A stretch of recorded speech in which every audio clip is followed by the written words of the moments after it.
नमस्कार, मैं वरुण कुमार। आज गुरुवार है, घड़ी में 10 बज चुके हैं और आ गया है आपका पसंदीदा कार्यक्रम मनी टाइम, जहां हम बताएंगे आपको वो सभी खबरें जो डालती हैं आपकी जेब पर, आपकी जिंदगी पर सीधा असर। बदलने वाला है देश में नौकरी का तरीका, जल्द लागू होंगे नए लेबर कोड्स। सरकार कई दशकों पुराने श्रम कानूनों में बदलाव करने जा रही है। नए कानून से सैलरी, सोशल सिक्योरिटी जैसे pension, gratuity, labour welfare, health, safety और वर्किंग कंडीशंस में बदलाव होगा। सरकार फैक्ट्रीज और सर्विस इंडस्ट्री में काम करने वाले लोगों के कामकाज से जुड़े नियमों में समानता लाना चाहती है। नए लेबर कोड के प्रावधान सिर्फ उन एम्प्लॉयज़ पर लागू होंगे जो वर्कर्स कैटेगरी में आते हैं। इनमें मैनेजेरियल, एडमिनिस्ट्रेटिव और सुपरवाइजरी स्टाफ को शामिल नहीं किया गया है। नए लेबर कोड में वर्कर्स की परिभाषा बदल दी गई है। अब इसका मतलब सिर्फ फैक्ट्री वर्कर्स नहीं रह गया है। इसलिए सॉफ्टवेयर डेवलपर जैसी नौकरी करने वाले व्यक्ति पर भी नया लेबर कोड लागू होगा। नए लेबर कोड में रोजाना काम के घंटे 12 से ज़्यादा नहीं हो सकते। इसी तरह एक हफ्ते में काम के कुल घंटे 48 से ज़्यादा नहीं हो सकते। इससे हफ्ते में सिर्फ 4 दिन काम करने का रास्ता खुल जाएगा। वर्कर्स के लिए ओवरटाइम की लिमिट भी एक तिमाही में 50 घंटे से बढ़ाकर 125 घंटे कर दी गई है। आरबीआई के बाद आईसीआईसीआई बैंक ने झटका दे दिया है, ब्याज दरों में इजाफा कर दिया है। महंगाई की मार झेल रही जनता को पहला झटका आरबीआई ने रेपो रेट बढ़ा कर दिया। इसके अगले दिन यानी दूसरे दिन बड़ा झटका आईसीआईसीआई बैंक ने ब्याज दर बढ़ा कर दिया है। बैंक ने लेंडिंग रेट यानी उधारी पर ब्याज दर में 50 बेसिस पॉइंट की बढ़ोतरी कर दी है। इसके बाद अब होम, ऑटो और पर्सनल लोन महंगे हो जाएंगे। नई दरें तत्काल प्रभाव से लागू हो गई हैं। इस बदलाव के साथ आईसीआईसीआई बैंक की एक्सटर्नल बेंचमार्क लेंडिंग रेट बढ़कर 8.60% हो जाएगी, जो बढ़ोतरी से पहले 8.10% थी। आईसीआईसीआई बैंक के बाद दूसरे बैंक भी दरों में जल्द बढ़ोतरी की घोषणा करेंगे। सरकारी बैंकों में हड़ताल हो सकती है। समय रहते आप अपने ज़रूरी काम निपटा लीजिए। सार्वजनिक क्षेत्र के बैंकों के कर्मचारियों ने 27 जून को हड़ताल पर जाने की चेतावनी दी है। कर्मचारी संगठनों ने 5 डे वीक और पेंशन संबंधी मांग को लेकर हड़ताल की ये चेतावनी दी है। AIBOC, AIBEA और NOBW सहित 9 बैंक यूनियनों की एक संयुक्त संस्था United forum of bank union ने हड़ताल पर जाने का फैसला किया है। AIBEA के महासचिव CH वेंकटचलम ने कहा कि उनकी मांगों में सभी पेंशन भोगियों के लिए पेंशन योजना में संशोधन और राष्ट्रीय पेंशन योजना को खत्म करना तथा सभी बैंक कर्मचारियों के लिए पुरानी पेंशन योजना को बहाल करना शामिल है। इस हड़ताल में देश भर के करीब 7 लाख बैंक कर्मचारी शामिल होंगे। शेयर बाजार की गिरावट से बढ़ा म्यूचुअल फंड का आकर्षण, निवेशक जमकर कर रहे हैं निवेश। शेयर बाजारों में भारी उतार चढ़ाव और बढ़ती महंगाई के बीच मई में रिटेल निवेशकों ने म्यूचुअल फंड में अपना निवेश बढ़ाया है। Association of mutual funds in India के आंकड़ों के मुताबिक मई में इक्विटी म्यूचुअल फंड में 18,529 करोड़ रुपए का शुद्ध निवेश हुआ, जो अप्रैल में 15,890 करोड़ रुपए था। ये लगातार 15वां महीना है जब इक्विटी म्यूचुअल फंड में निवेश पॉजिटिव रहा है। इक्विटी म्यूचुअल फंड में लगातार बढ़ते निवेश के पीछे एक वजह एसआईपी के प्रति ग्राहकों की यानी निवेशकों की बढ़ती दिलचस्पी है।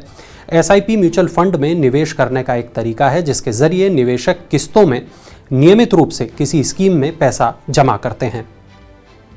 डिजिटल लैंडिंग एप्स पर कसेगा शिकंजा, आरबीआई जल्द लाएगा नियामकीय रूपरेखा।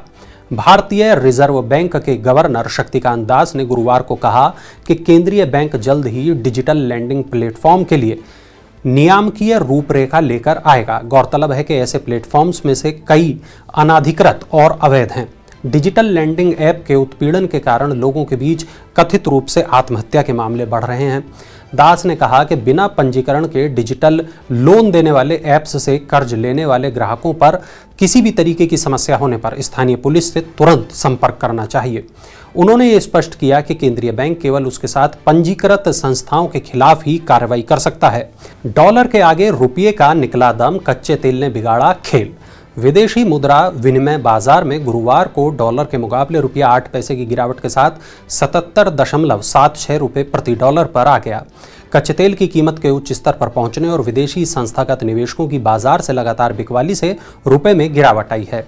इससे पिछले कारोबारी सत्र में रुपया अपने रिकॉर्ड निचले स्तर से उभरता हुआ 10 पैसे की तेजी के साथ 77.68 रुपए प्रति डॉलर पर बंद हुआ था। 6 प्रमुख मुद्राओं की तुलना में अमेरिकी डॉलर की स्थिति को बताने वाला डॉलर सूचकांक 0.06% घटकर 102.48 रह गया। वैश्विक तेल मानक ब्रेंट क्रूड वायदा के दाम 0.23% घटकर 103.29 डॉलर प्रति बैरल पर कारोबार कर रहा है। शेयर बाजारों में 4 दिन से जारी गिरावट पर ब्रेक लगा है। आइए जानते हैं निवेशकों को कितना फायदा हुआ। वैश्विक स्तर पर कमजोर रुख के बावजूद रिलायंस इंडस्ट्रीज और टेक महिंद्रा जैसी बड़ी कंपनियों के शेयरों में खरीदारी होने से शेयर बाजारों में पिछले 4 कारोबारी सत्र से जारी गिरावट का सिलसिला थम गया। बीएसई सेंसेक्स 427 अंक चढ़कर 55,320 अंक पर बंद हुआ। नेशनल स्टॉक एक्सचेंज का निफ्टी भी 121 अंकों की बढ़त के साथ 16,478 अंकों पर बंद हुआ। सेंसेक्स की कंपनियों में डॉक्टर रेड्डीज का शेयर सबसे अधिक 3% चढ़ा। आज आई तेजी से निवेशकों को 1.44 लाख करोड़ रुपए का फायदा हुआ। एशिया के अन्य बाजारों में चीन का शंघाई कंपोजिट, हांगकांग का हैंगसेंग और दक्षिण कोरिया का कॉस्पी नुकसान में रहे, जबकि जापान का निक्की बढ़त में रहा। यूरोप के प्रमुख बाजारों में दोपहर के कारोबार में गिरावट का रुख था। इलेक्ट्रिक व्हीकल की जल्द घट सकती है कीमत, केंद्र सरकार ने शुरू किया विचार विमर्श। लिथियम आयन बैटरी पर जीएसटी घट सकता है। ग्रीन मोबिलिटी को बढ़ावा देने के लिए केंद्र सरकार के विभिन्न विभागों के बीच इस पर विचार विमर्श शुरू हो गया है। वर्तमान में इलेक्ट्रिक व्हीकल पर 5% टैक्स लगता है, जबकि लिथियम आयन बैटरी पर 18% टैक्स लगता है। लिथियम आयन बैटरीज पर टैक्स घटाने पर विचार चल रहा है। साथ ही बैटरी स्वैपिंग पॉलिसी पर भी जोर दिया जा रहा है। नीति आयोग, नवीन और नवीकरणीय ऊर्जा, भारी उद्योग मंत्रालयों और अन्य सरकारी विभागों की बैटरी स्वैपिंग पॉलिसी पर पहले ही बैठक हो चुकी है। नीति आयोग ने लिथियम आयन बैटरी पर टैक्स कम करने की सिफारिश वित्त मंत्रालय से करेगा। जियो बीपी स्थापित करेंगे ईवी चार्जिंग और बैटरी स्वैपिंग स्टेशन। ओमेक्स के साथ इसके लिए हाथ मिलाया गया है। रिलायंस इंडस्ट्रीज और बीपी का fuel retailing joint venture Jio BP real estate developer Omaxe की 12 शहरों में स्थित परियोजनाओं में ईवी चार्जिंग और बैटरी स्वैपिंग स्टेशन स्थापित करेगी। इससे ईवी यूजर्स को उनके घर पर ही चार्जिंग की सुविधा मिलेगी।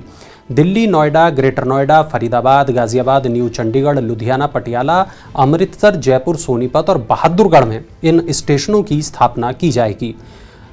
जियो बीपी ओमेक्स प्रॉपर्टीज में 2 और 4 व्हीलर्स के लिए 24 घंटे सातों दिन उपलब्ध रहने वाले ईवी चार्जिंग इंफ्रास्ट्रक्चर को विकसित करेगी। पिछले साल जियो बीपी ने भारत के सबसे बड़े 2 ईवी चार्जिंग हब की शुरुआत की थी। फॉक्सवैगन ने लॉन्च की मिड साइज सेडान वर्टस। आइए जानते हैं कितनी है इसकी कीमत। जर्मनी की ऑटो कंपनी फॉक्सवैगन इंडिया ने गुरुवार को भारतीय बाजार में अपनी mid size sedan car Virtus को पेश कर दिया है। इसकी शुरुआती कीमत, शोरूम कीमत 11,21,000 रुपए है। कंपनी की नई सेडान कार घरेलू बाजार में Honda City, Maruti Ciaz, Hyundai Verna और स्कोडा स्लाविया को टक्कर देगी। ये कार कंपनी के MQB A0 यानी कि इन प्लेटफॉर्म पर तैयार की गई है। वर्टस को पुणे के चाकण प्लांट में बनाया गया है। फॉक्सवैगन की भारत 2.0 परियोजना के तहत वर्टस दूसरा उत्पाद है। ये गाड़ी 1 लीटर और 1.5 litre TSI petrol power train में उपलब्ध होगी। 1 लीटर वाले ट्रिम की शोरूम कीमत 11.21 लाख रुपए से 15.71 लाख रुपए के बीच, जबकि 1.5 लीटर ट्रिम की कीमत 17.91 लाख रुपए होगी। तो ये थी आज की तमाम बड़ी खबरें, वो खबरें जो डालती हैं आपकी जेब पर, आपकी ज़िंदगी पर असर। ऐसी ही तमाम बड़ी खबरों के लिए आप देखते रहिए मनी टाइम, देखते रहिए मनी 9 और मनी 9 के यूट्यूब चैनल को सब्सक्राइब करना बिल्कुल मत भूलिएगा। और चलते चलते देखिए हमारा ये खास इन्फोग्राफिक।